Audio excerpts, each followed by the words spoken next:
most maligned macronutrient? Carbohydrate? All that evil sugar? Maybe. Fat? I mean, who doesn't love fat? So probably not. What about protein? Well, if you answered protein, then go to the head of the class. There have been more myths propagated about protein than perhaps any other macronutrient. We still have health professionals today touting just silly stuff like protein is bad for your kidneys, or too much protein will make you fat, or it'll make your bones weak and brittle. All of that is just utter nonsense. Hi, I'm Dr. Jose Antonio, the CEO and co-founder of the International Society of Sports Nutrition. My job today is to edify you on dietary protein for athletes. So here are a few gems for you to permanently store in your memory.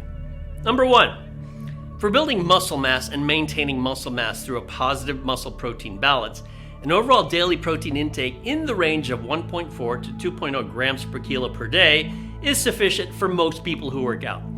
However, and this is point number 2, there's evidence that suggests higher protein intakes of greater than 3 grams per kilo per day may have positive effects on body composition in guys and girls that lift weights. In fact, that work was done at my university in our lab at Nova Southeastern University. Number 3, protein doses should be ideally evenly distributed roughly every 3 to 4 hours across the day. Number 4, athletes should consider focusing on whole food protein sources such as meat, eggs, etc.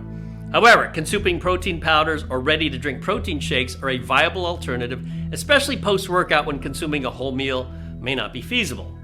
Furthermore, it is very difficult to put on body fat if all you did was increase your protein intake.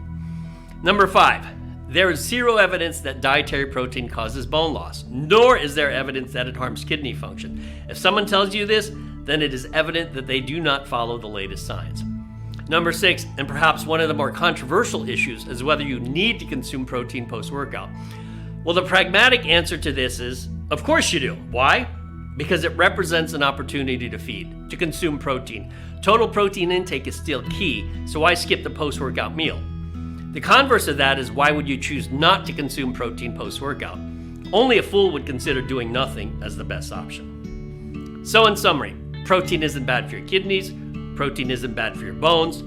Protein is the critical macronutrient needed for skeletal muscle repair, so don't skimp on it. Once you have figured out your protein goals, then backfill the rest of your diet with carbohydrate and fat. Of course, if you participate in an endurance sport, total energy intake, especially carbohydrate, will be higher than for someone in a strength power sport. And that's it. For more information on protein and other sports nutrition information, visit the Journal of the International Society of Sports Nutrition and attend our yearly national conference held every June in the state of Florida.